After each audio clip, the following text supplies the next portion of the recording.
911. Yes, I would need assistance at St. Henry District High School. Okay, what's going on? I have a young man that is on the ground, having trouble breathing. His eyes are a little bit rolled back.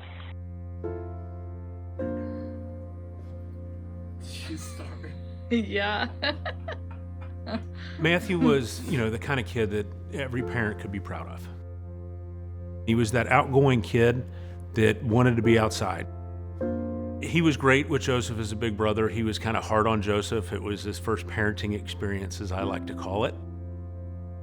Matthew, he always gave 110% at what he did. He loved soccer. He had a passion for soccer. It was funny because he was fiercely competitive on the field, almost like a totally different kid on the playing field versus what he was outside of that. He had a love for nature. He loved turtles. I'm not sure exactly when the turtle thing started. It may have been when he accidentally caught one in the ocean one time, and then he was fascinated by that. Even his gamer tag was Turtle Man LOL. So we have a lot of turtles around our house now.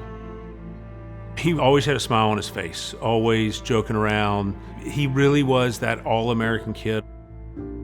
We even had coaches tell us, they said, we didn't know Matthew for very long, but he made an impact, so.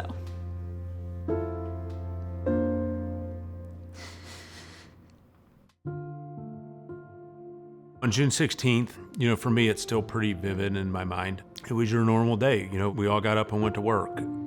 I got to see Matthew as he was walking out the door with his mom.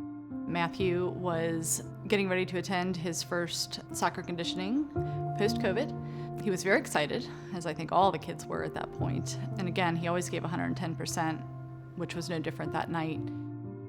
Matthew collapsed during conditioning.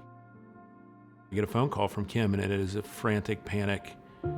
If you've never had this call, you don't understand the feeling, but it was just literally like the blood left my body, because I knew you can just hear it in somebody's voice that it's not good. How long have you been on the floor for about? Right away? So, I would say 10 minutes now. We called you as soon as it happened. Okay. We hear the ambulance.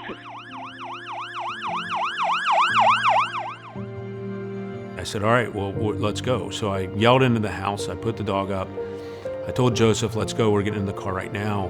When we got to the hospital, we're in the trauma room. They're working on Matthew. And after about 18 minutes, the treating physician turned around and looked at me. And even before he said that, the only thing that was going through my mind is a parent should never have to bury a child. They were not able to resuscitate Matthew. And Matthew passed away from sudden cardiac arrest that evening. We went from a family of 4 to a family of 3 in a matter of moments. And it was very difficult early on. There were 5 AEDs available on campus, but not one made it to Matthew until EMS arrived.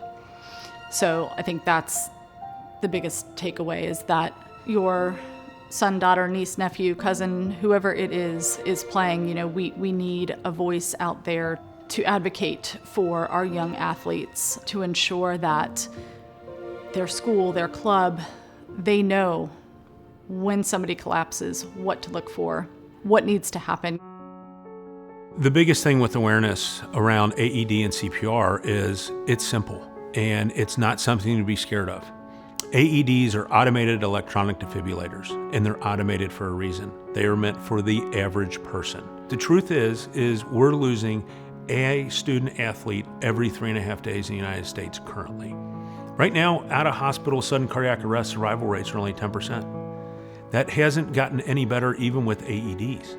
It needs to be built around the education side for people to be comfortable when they see a collapse, they react.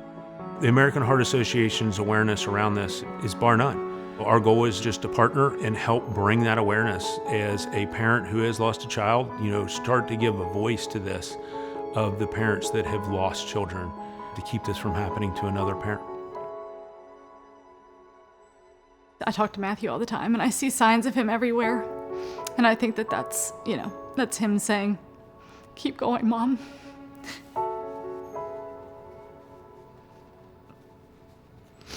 We're in this together, and you're doing a great job. And that's what gets me through as a mom, is to know that we can save another young athlete's life.